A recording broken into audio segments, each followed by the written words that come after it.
గాంధీ భవన్లో మల్లు భట్టి విక్రమార్క మాట్లాడుతున్నారు. ఇప్పుడు లైవ్ చూద్దాం. యావత్తు ఉపయోగపడే విధంగా ఈ పోలీస్ యంత్రాంగం పనిచేసిందని మేము ఆరోపిస్తా ఉన్నాం. దాంట్లో భాగంగానే గౌస్ని అరెస్ట్ చేసి పోలీస్ స్టేషన్లో కూర్చోబెట్టాం. ఉదయం నుంచి మా పిసిసి ప్రెసిడెంట్ ఉత్తమ్ కుమార్ రెడ్డి గారు, షబ్బీర్ అలీ గారు ఓల్డ్ సిటీకి గౌస్ గారిని అరెస్ట్ చేసి స్టేషన్లో కూర్చోబెట్టారని తెలిసిన సమాచారం తెలుసుకుని అక్కడికి వెళ్ళేంత వరకు కూడా అన్ని పోలింగ్ బూతుల చుట్టూ అసదుద్దీన్ ఓవైసీ గారు దాదాపు 100 మంది రౌడీ మూకలను వెంటబెట్టుకొని మోటార్ సైకిళ్ళ మీద అన్ని బూతుల చుట్టూ తిరుగుతూ అక్కడ ఉన్నటువంటి మిగతా రాజకీయ పార్టీలకు సంబంధించిన అభ్యర్థులందరినీ భయభ్రాంతులు చేస్తూ ఓటింగ్ జరుపుకుంటూ ఉంటే కూడా పోలీస్ యంత్రాంగం కానీ ఎలక్షన్ కమిషన్ వాళ్ళు కానీ ఎటువంటి చర్యలు తీసుకోకపోవటం చాలా బాధాకరంగా భావిస్తా ఉన్నాం.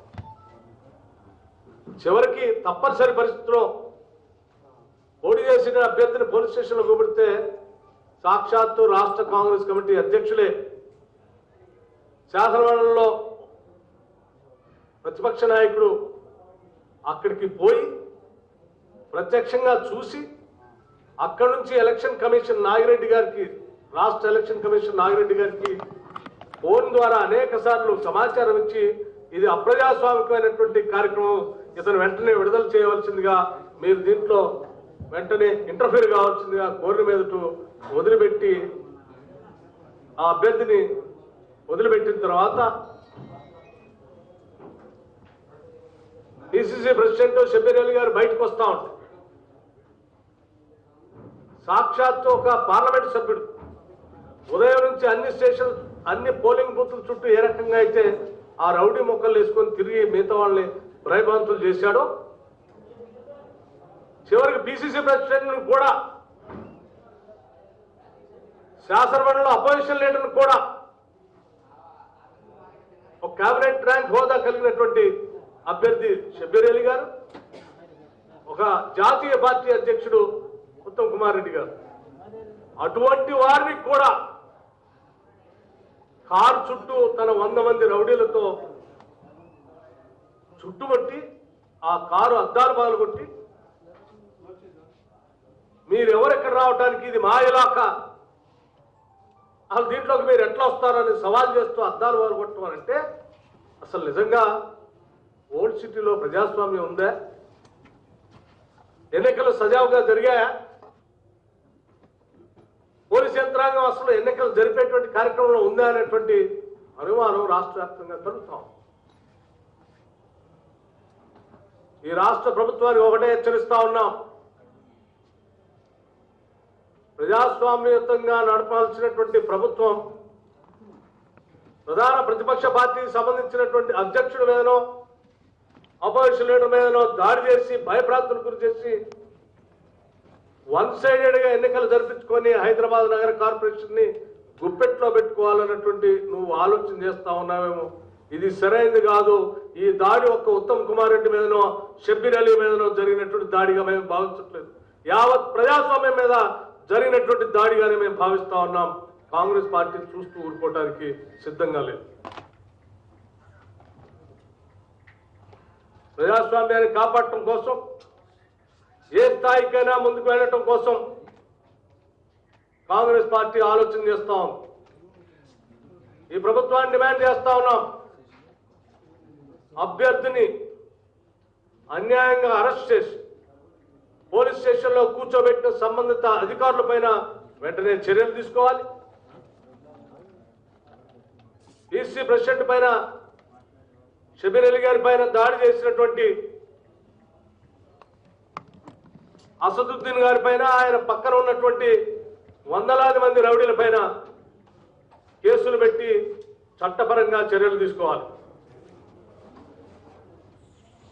అలాగే ఉదయం నుంచి సాయంత్రం వరకు ఎలక్షన్ కోడ్ ని వయలేట్ చేస్తూ వందలాది మందిని బుల్లెట్ మోటార్ సైకిల్ మీద తిప్పుకుంటూ అనేక బూతుల దగ్గర వన్ సైడెడ్ గా రిగ్గింగ్ చేసుకోవడం కోసం ప్రయత్నం చేసిన అన్ని బూతుల దగ్గర వీళ్ళ మీద ఎలక్షన్ కోడ్ అనుగుణంగా చట్టపరంగా కేసులు పెట్టి శిక్షించాలి. అన్ని బూతుల్లో ఓట్ సిటీకి సంబంధించినటువంటి 43 డివిజన్లలో రీపోలింగ్ జరపాలి.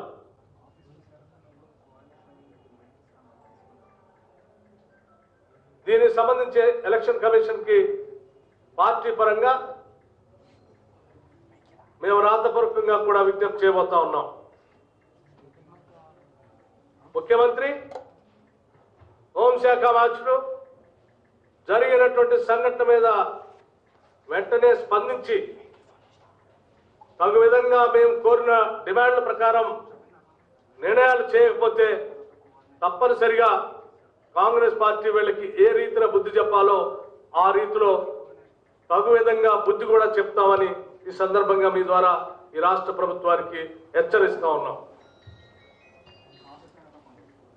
ఒక శాసనసభ్యుడు, ఒక శాసనమండలి సభ్యుడు, చట్టసభలో అనేక సంవత్సరాల నుంచి ఉన్నటువంటి వ్యక్తులు వాళ్ళిద్దరు.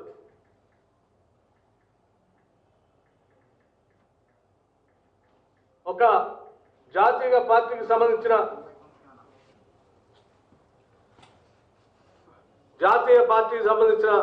అధ్యక్షుడు ఆయన. వాళ్ళకే ఓల్డ్ సిటీలో పోయి ప్రజాస్వామ్యాన్ని కాపాడండి అని చెప్పి ప్రజాస్వామ్యయుతంగా పోలీస్ స్టేషన్లో వారిని అభ్యర్థించడానికి పోతే ఎలక్షన్ కమిషన్ వారితో మాట్లాడి న్యాయం చేయమని అడగటానికి పోతే వాళ్ళ మీదనే దాడి చేస్తా ఉంటే అసలు ఈ రాష్ట్రంలో లా అండ్ ఆర్డర్ ఉందా? ప్రజాస్వామ్యం ఉందా? ఒక నియంతలాగా యావత్ ప్రభుత్వ యంత్రాంగాన్ని మొత్తాన్ని కూడా నీ రాజకీయ అవసరాల కోసం వాడుకునేటువంటి దుర్మార్గమైనటువంటి కార్యక్రమం ఈ రాష్ట్రంలో జరుగుతుందని చెప్పడానికి ఇంతకంటే ఉదాహరణ ఏం అవసరం లేదని నేను భావిస్తా ఉన్నాను.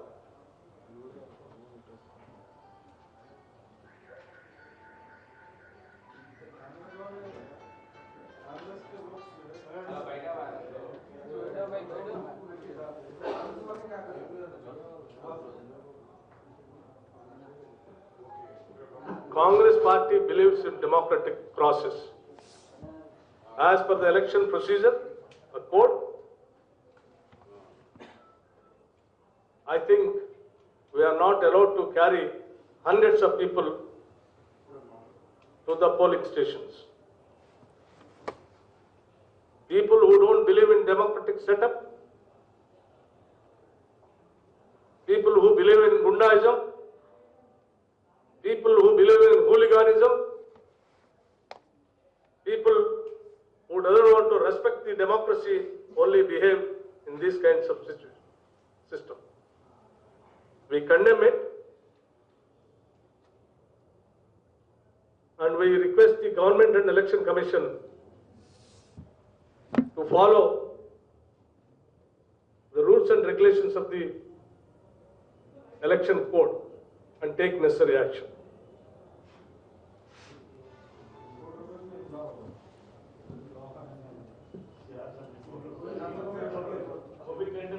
దానిని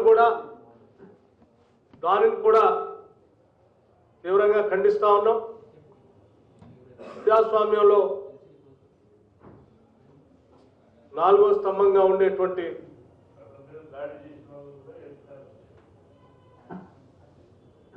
పత్రికా విలేకరుపై జరిగినటువంటి దాడిని కూడా తీవ్రంగా ఖండిస్తా ఉన్నాం. దానికి సంబంధించి కూడా దాడి చేసినటువంటి వ్యక్తుల్ని వెంటనే గుర్తించి చట్టపరంగా చర్యలు తీసుకోవాల్సిందిగా ప్రభుత్వాన్ని డిమాండ్ చేస్తున్నాం. ఇర్ఫాన్ అని కాంగ్రెస్ పార్టీ అభ్యర్థిని భవానీనగర్ పోలీస్ స్టేషన్లో అక్రమంగా అరెస్ట్ చేసి పెట్టడం జరిగింది. అతన్ని కూడా తక్షణమే విడుదల చేయాలని చెప్పి కోరుతున్నాం. ఇదే కాకుండా అక్కడ పత్రికా మిత్రులు కూడా చాలా మంది అక్కడ ఉన్నారు. నేను అక్కడ प्रत्यक्षंगा विटनेस नहीं, आप भी शायद उधर है, आप देखे उधर क्या हो रहा, आपके सब भाइयों को आप बताओ क्या हुआ, आप वहाँ पे विटनेस थे, मेरे को मिले थे आप.